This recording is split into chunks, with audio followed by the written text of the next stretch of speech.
आपको एक बात बताता हूँ कि भारत देश की लोगों की मानसिकता पर, कुछ लोगों की मानसिकता पे अब हमारे को ऐसा लगता है कि कुछ लोगों का वाकई में ही मानसिक संतुलन खराब हो चुका है। भारतीय जनता पार्टी ने किस कदर इस देश के अंदर जहर घोला है, अब उसका आपको हिस्सा इंडिया पाकिस्तान के मैच में भी नजर आने लग गया है।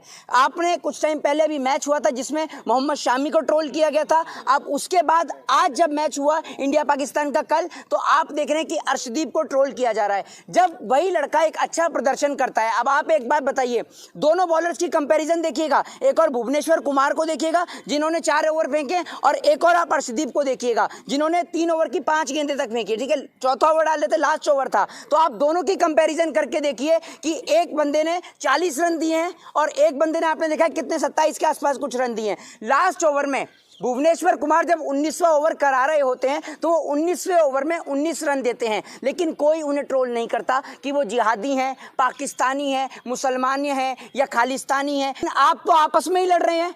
खेल है, खेल को खेलहीन की भावना से देखा जाना चाहिए, वरना अगर आप सरहदों की बात कर लें तो सरहद में हिंदुस्तान जीतता आया है, जीतता था और जीतता ही रहेगा हमेशा। आप भूल गए वो दिन जब पाकिस्तान के 2 टुकड़े कर दिए गए थे, लाल बहादुर शास्त्री जी के द्वारा किस तरीके से लाहौर तक वहां पर चढ़ाई की गई पाकिस्तान में, क्या वो दिन आप भूल जाएंगे? जिनकी ये बात कर रहे हैं कि इनके अंदर नफरत है, इन नफरती लोगों के साथ तो आप फोटो खिंचवाते हैं, इन नफरती लोगों के साथ तो आप फोटो खिंचवाते हैं और दिखा देते हैं। और देखिए, ये मेरे ख्याल से नवाज शरीफ हैं साथ में, देख लीजिए।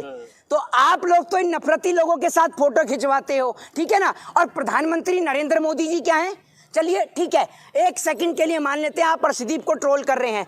अर्शदीप ने वहां जाके बिरयानी तो नहीं खाई, बिरयानी तो मोदी जी खा के आ रहे हैं। जिन्ना की मजार पे फूल चढ़ा के आपकी पार्टी के लोग आ रहे हैं। और सुधीर चौधरी कौन सी मानसिकता के लोग हैं? भाई सुधीर चौधरी हमारे देश के प्रधानमंत्री के साथ तो फोटो नहीं खिंचवाते, ना इनकी फोटो लाल बहादुर मनमोहन सिंह के साथ में डालते हैं, लेकिन नवाज शरीफ के साथ जनाब फोटो डालते हैं। देखिए कितना और कितना मुस्कुरा रहे हैं। इतनी खुशी तो इनको अपने देश के प्रधानमंत्री के साथ खिंचवाने में नहीं होती है, अपने देश के सैनिकों के साथ खिंचवाने में नहीं होती है, जितनी फोटो इनको नवाज शरीफ के साथ खिंचवाने में हो रही है। देख लीजिए कितना अच्छा प्रेम है सुधीर चौधरी का। नफरत क्यों करें हम? नफरत क्यों करें किसी से? हम लोग अपने आप में सक्षम हैं। जब हमारे को एक अपना अलग मुल्क मिला हुआ है तो हम किसी से क्यों नफरत करें? हमारा देश की जो नीति है, हमारे देश की नीति है वसुदेव कुटुंबकम। और कोई हमारे वतन, कोई अगर हमारे मुल्क की ओर आंख उठा के देखेगा तो हम उसकी आंख फोड़ देंगे। लेकिन हम भारत ने, जब आप ये तो अनपढ़ जाहिल गवार लोग हैं, इन्होंने भारत देश के इतिहास को पढ़ा ही नहीं है, लेकिन जो पढ़े लिखे लोग हैं वो बखूबी जानते हैं कि भारत देश ने सदैव गुट निरपेक्षता की नीति को अपनाया है। भारत कभी भी किसी के ऊपर पहले आक्रमण नहीं करता, किसी के ऊपर भी किसी प्रकार की गलत नीति का वो काम नहीं करता। भारत ने सदैव गुट निरपेक्षता की नीति का पालन किया है और भारत सभी को एक संदेश देता है, और वो है वसुदेव कुटुंबकम, अतिथि देवो भव। हम किसी से बैर नहीं रखते हैं, खेल को हम खेल की भावना से देखते हैं।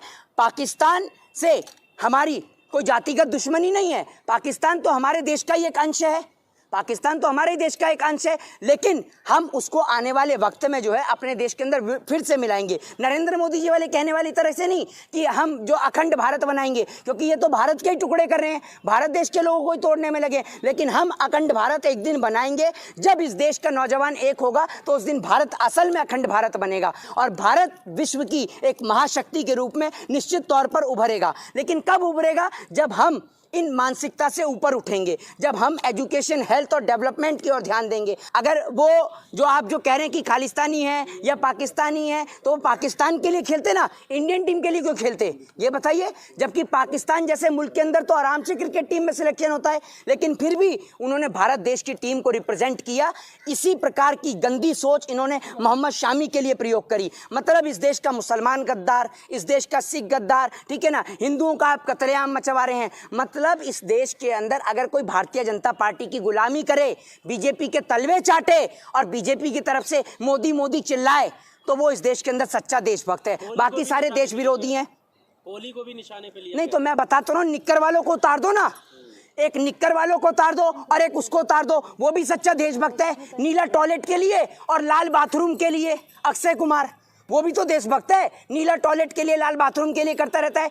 जो भारत देश के मुद्दों में ये लोग दखल देते हैं, इनके पास भारत देश की नागरिकता है नहीं, दोहरी देश की नागरिकता लेके बैठे हैं। कोई कनाडा की भी लेके बैठा है, कोई कहीं की लेके बैठा हुआ है और भारत देश के मामलों में ये हस्तक्षेप करते हैं। ठीक है, तो आप एक काम करिए, निक्कर वालों को खिलवा लीजिए ना, या अमित शाह के बेटे को खिलवा दीजिए, वो तो बीसीसीआई में चेयरमैन भी बना हुआ है, वो खालिस्तानी थोड़ी है।